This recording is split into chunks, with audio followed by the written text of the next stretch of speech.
हमने इसमें सारा स्ट्रक्चर आपको समझा दिया है। अब हम स्टार्ट करेंगे प्रेजेंट इंडेफिनिट टेंस। तो यहाँ पे प्रेजेंट इंडेफिनिट टेंस की क्या पहचान होती है और प्रेजेंट इंडेफिनिट टेंस हम कैसे समझेंगे, तो यहाँ पर इस वीडियो में आप लोग बने रहिएगा।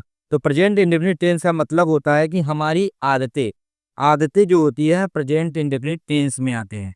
शेड्यूल और रूटीन, जो आपका रूटीन है, आदत है, जैसे वह खाता है, वह डेली खाता है, वह डेली दौड़ने जाता है, वह डेली पढ़ता है, वह डेली लिखता है और डेली पेपर पढ़ता है, ये सभी क्या है, हमारी आदतें।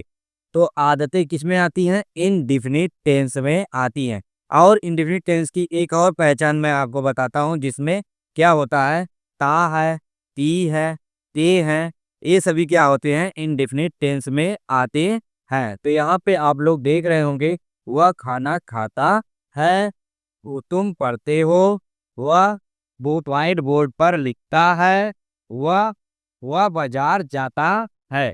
तो यहाँ पे क्या है, ये सभी चीजें आदतों से हर एक जुड़ी हुई हैं। तो यहाँ पर आप देख सकते हैं, सबसे मेन इसमें क्या होता है, हमारा स्ट्रक्चर होता है कि हम किस स्ट्रक्चर के बेस पर क्या करते हैं, लिखते हैं। आप यहाँ पर अगर फार्मूला क्रिएट कर लेंगे तो आप यहाँ पर जिसी के बेस से आप अच्छे से कर लेंगे। यहाँ पर इंडेफिनिट टेंस काफ़ी अच्छे से कर लेंगे। यहाँ पे आपको इस फार्मूला की यूज करेंगे तो आपको काफ़ी अच्छे से आ जाएगा। यहाँ पे सब्जेक्ट और मेन और वर्ब का फर्स्ट फॉर्म हम लोग यूज करते हैं, यस या ईएस, और उसके बाद ऑब्जेक्ट लगाते हैं। तो चलिए यहाँ पर हम लोग स्टार्ट करते हैं और देखते हैं। तो यहाँ पर वह खाना खाता है, वह खाना खाता है। तो यहाँ पर क्या है, वह क्या है, सब्जेक्ट हो जाता है हमारा। यहाँ पे खाता है मतलब यहाँ पे क्या हो गया, हमारा वर्ब हो गया। यहाँ पे हमारा वर्ब हो गया। और खाना यहाँ पे हमारा क्या हो गया, ऑब्जेक्ट हो गया। तो वह खाना खाता है, तो यहाँ पे क्या लिखेंगे, ई। अब यहाँ पे ई एस कब हम लगाते हैं, ई एस थर्ड पर्सन के साथ हम लोग ई एस लगाते हैं। सिंगुलर पर्सन के साथ क्या करते हैं, यहाँ पे देखिए, जो थर्ड पर्सन होता है, ही जैसे आ गया, सी आ गया, इट आ गया, तो ये कोई हमारे बीच के आ गया, थर्ड पर्सन जब आता है तब हम ई या यस लगाते हैं। जैसे मैं अगर लिखता हूँ तो ई यस नहीं लगता है, और तुम अगर लिखते हो तो यहाँ पे थर्ड पर्सन कोई नहीं है, तो यहाँ पर भी ई और यस का यूज नहीं करते हैं। तो वह खाना खाता है, तो यहाँ पर हम लोग क्या लिखेंगे, ही। यहाँ पे हम लोग क्या लिखेंगे, ही खाता है, खाता है, खाना खाता क्या होगा, इट्स, इट होगा। तो यहाँ पे हम ही, यहाँ पे लिखे इट। अब यहाँ को हमारा क्या है, वह क्या है, थर्ड पर्सन है, इसलिए मैं यहाँ पे यस लगाऊंगा। तो यहाँ पे क्या हो जाएगा, इट्स हो जाएगा।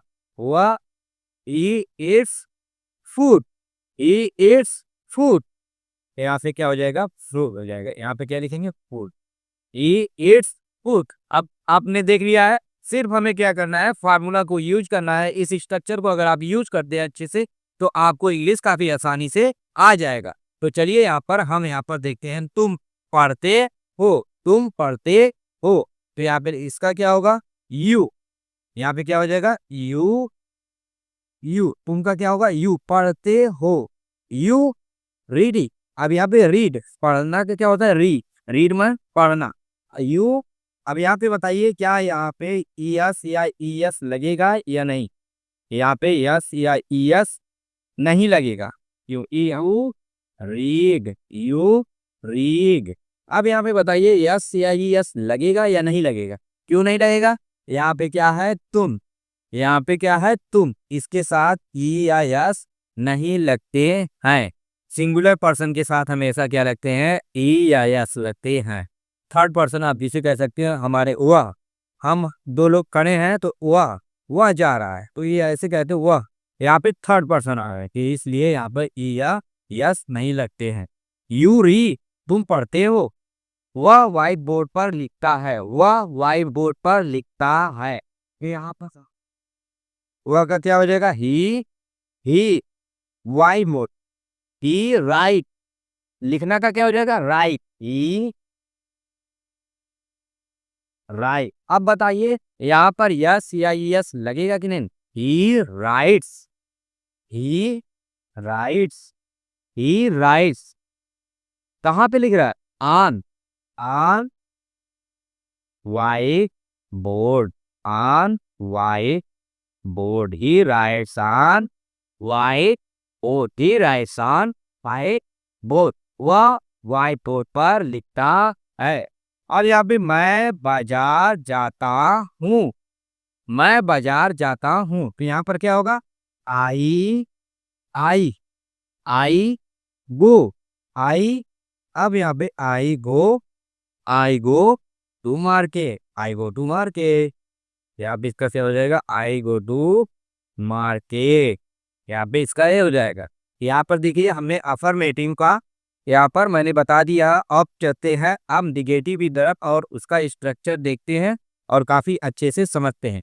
तो यहाँ पर देखिए इन सभी में क्या आया? सभी में आदतें आ रही हैं।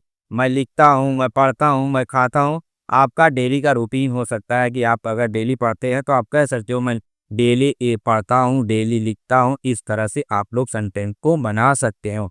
हमेशा प्रेजेंट इंडेफिनिट टेंस क्या बताते हैं? आदतें, रूटीन और शेड्यूल बताते हैं। तो हमेशा याद रखिएगा, काफ़ी अच्छे से आप लोग बना लेंगे। अगर इस वीडियो में अब आपको कुछ भी अगर नहीं समझ में आया होगा तो आप लोग जरूर कमेंट करिएगा, तो इस कमेंट में मैं एक नया वीडियो उसके द्वारा अपलोड करूँगा। तो चलिए यहाँ पर देखिए नेक्स्ट, वह खाना यदि यहाँ पे वह खाना नहीं खाता है। यहाँ पे निगेटिव के लिए हम लोग कैसे यूज करेंगे? यहाँ पर देखते हैं निगेटिव। यहाँ पे देखिए निगेटिव है,